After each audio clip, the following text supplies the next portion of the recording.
memfitnah saya, memfitnah istri saya, memfitnah kalau saya kena COVID.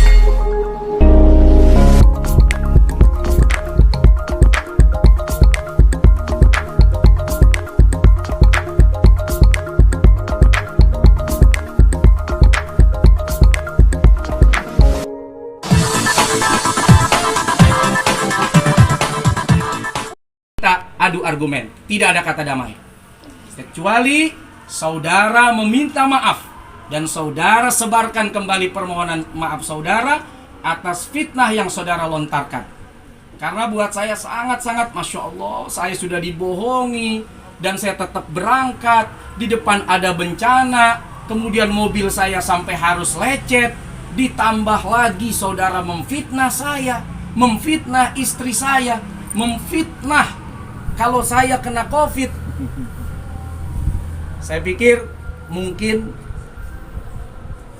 penjara saudara rasakan atau saya yang merasakan penjara, kita selesaikan di pengadilan. Berarti masih membuka jalur damai Pak Ustaz? Damai kalau dia minta maaf. Tapi kalau tidak mau minta maaf, kita selesaikan di pengadilan. Oh, mungkin kerugian yang dialami Ustaz sendiri apa sih? Sampai akhirnya Ya enak nih kalau ngomongin mobil nih. Mobil gua kan lumayan. Kalau rugi bisa puluhan juta. Ya enak ngomonginnya ya. Makanya gua diem aja dah, udah dah gua tanggung sendiri tuh mobil lecet. Atas diantepin aja ya, dah. udah dah. Ruginya udah puluhan juta. Rugi dah. Rugi dah.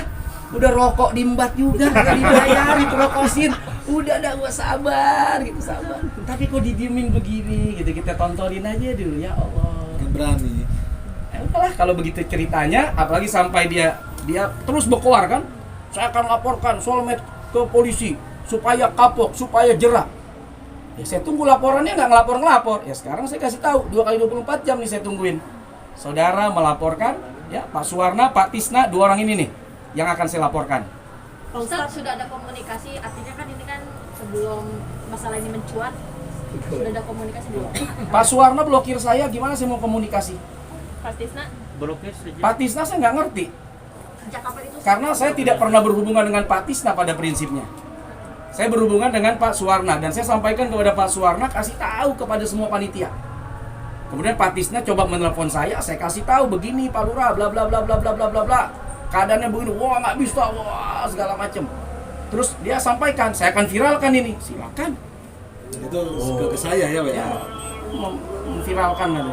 Dung juga sudah, jadi sekarang tinggal pada saat gue di jalan itu video mana video? Ya udah. Agak naik atas. Ini titik terakhir saya kurang lebih di daerah terminal Pangalengan lah. Ada masjid besar di situ ya, di pasar lah. Terus kemudian saya udah jalan ya mengikuti ya arah gitu ya, dalam arti berharap karena kasihan inilah biar nyampe gitu. Nah, tuh di titik ini nih, titik terakhir saya tidak bisa lewat. Kalau ngelihat di sekitar namanya apa? Legong mana saya? Itu sudah di Garut. Jadi benar-benar saya jalanin gitu loh, walaupun tidak sesuai perjanjian tempat, saya dibohongi soal tempat, saya sampai di titik ini Talegong. Disinilah saya stuck, nggak bisa kemana-mana. Sementara dari sini ke lokasi itu kurang lebih 1 jaman lah, kalau lancar dan jalannya jalan normal. Sementara kondisi tidak normal. Oke, sekarang hari Minggu jam 19.30.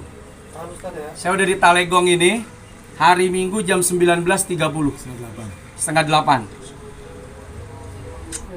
Oke, saya kasih tahu lagi. Ini kondisi udah stuck, udah kacau. Mobil udah numpuk. Dari arah bawah, dari Garut itu menuju ke arah Pangalengan lah atau ke Jakarta gitu ya. Sementara saya itu nyempil di situ. Udah stuck.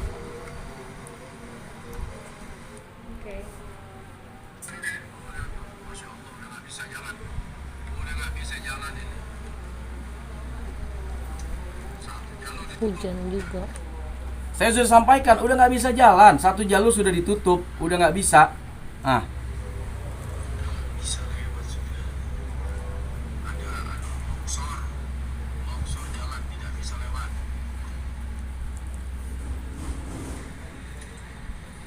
nah, ini ada petugas yang mengarahkan.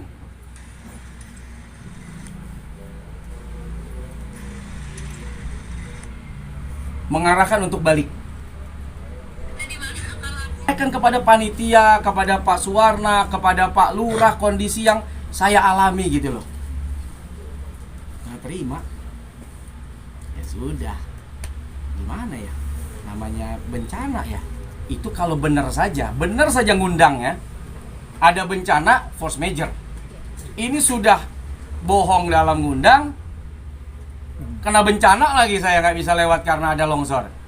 Difitnah segala macam yang tadi sudah saya sampaikan. Tapi warga betul nggak sih Pak Ustadz katanya sempat ada yang nyusulin ke daerah Pangalengan. Benar. Cuma Pak Justru saya tahu dari itu warga.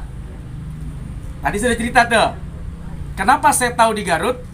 Karena setelah acara Pangalengan siang, rapi lah ya, ngobrol kita sama panitia Pangalengan, asar. Datanglah utusan dari Garut. Pak Ustadz, ayo berangkat sekarang.